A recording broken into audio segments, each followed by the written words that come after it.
राज्यस्तरीय राजस्व अधिकारी सम्मिलनी तथा कर्मशाला तार आयोजन करा जायछि राजस्व विभाग तरफरु एवं सेथिरे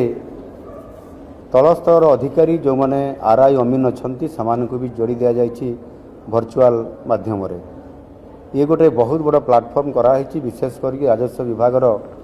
किभली भाव में अधिक संस्कार आसिबो ये विभाग काम को आगामी दिन में आहरी अधिक तांको यशस्वी कराई ये कार्यक्रम को वृद्धि करने ये विभाग सबुठारु बड़ काम होची भूमिहीन को भूमि जोगे देबा। आगरू ये काम चालू रही किंतु आज दिन में मध्य अनेक भूमिहीन लोक अछंती आबे आम सरकार निष्पत्ति नहीं जो लोकर जमी 4 डिसिमिल रु कम अच्छी ताको भूमिहीन लोक हिसाब से ताको गणति करा जिवो एवं तापाई मध्य जमी ताको जोगई दिया जिवो। ये गोटे बहुत पदक्षेप आम सरकार नहीं अनेक केस गुड़िक आज दिन में तहसील ऑफिस रे एवं कोर्ट रे पड़ी रोची जो जमी संक्रांतीय जो मामला गुड़िक सब दाखल होची सेगुड़िक त्वरित फैसला न होबा कारण जोगु अनेक पेंडिंग रोची सेगुड़िक केमती तुरंत यथा समय रे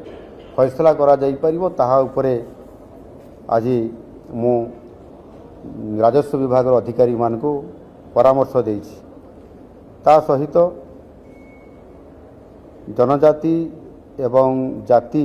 लोक मानकर जमी किणा बिका को लेकरी अनेक समय रे जनजाति लोक मानकर विभिन्न समस्या देखा दी थाए से जानी पारती ना से जमी को हड़प कर निया जिबार लक्षण बहुत समय देखा जाउछि परे जना पड़े यानी ता उपरे तहसीलदार मानकु ए बाबद रे आज मु जनईदेली जे आपण माने से क्षेत्र में कहीं जो लोक मैंने आदिवासी जमी को नापी चाहते केबे से भितर आपण कौन प्रकार रे सहयोग करंतु नाही आदि धरा पड़े ताले निश्चित भाव में दोषी दंड पाइबे। सबुठारु बड़ कथा है जिते प्राकृतिक विपर्यय आसुची सेतेबेले ये राजस्व विभागर वरिष्ठ अधिकारी ठारू आरंभ करी तलस्तर अधिकारी पर्यंत समस्त गोटे गुरुदायित्व रुहे एवं संपूर्ण भाव में वर्षा दिन नवेम्बर मास पर्यंत जेहेतु ओडिशा रे प्राकृतिक विपर्यय सबु बड़े हुए बन्या बात्या एवं ताहा सहित मध्य विभिन्न प्रकार प्राकृतिक विपर्यय आसे ताको मुकाबिला करिवा पई एवं ये मुकाबिला रे सफल रूपायन अतीत आज पर्यंत हो आसुची। गत वर्ष जमिति दाना आसिला एवं आम सरकार नुआ करी दायित्व नेला परे मध्य जेभली भाव में ताहा उपरे आमे योजना करी सबु विभागर सबु डिपार्टमेंट रो अधिकारी मानकर सहित कन्वर्ज करी ताको समन्वय रक्षा करी किभली भाव में जीरो काजुआलिटी हबो यहा को बहुत ध्यान दिया जाइथिला आ आम सरकार मध्य सफल होइथिले। आम राजस्व मंत्री एठी अछंती से तो निजे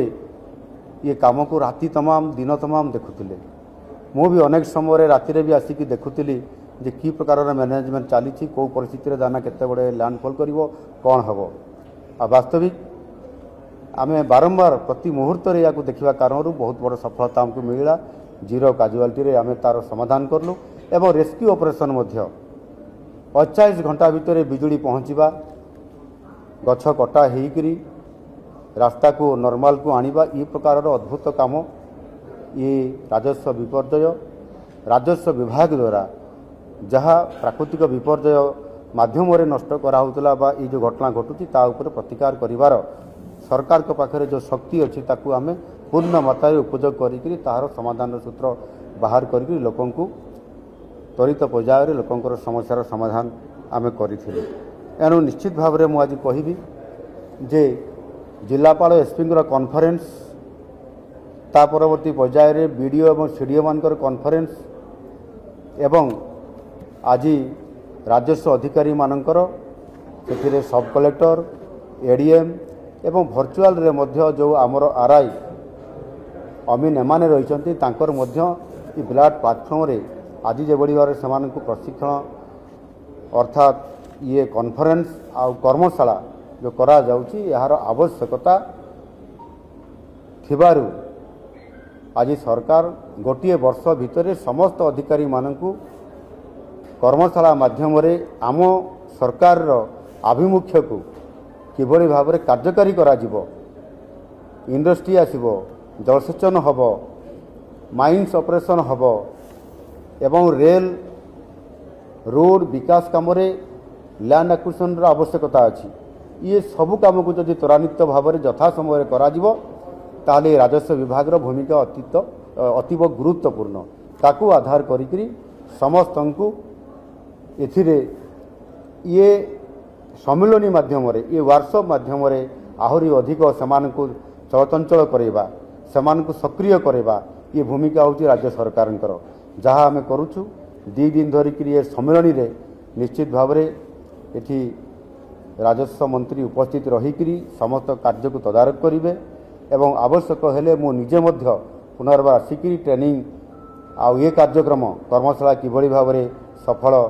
देव से उपस्थित रहीकि या सफल करने पड़ो।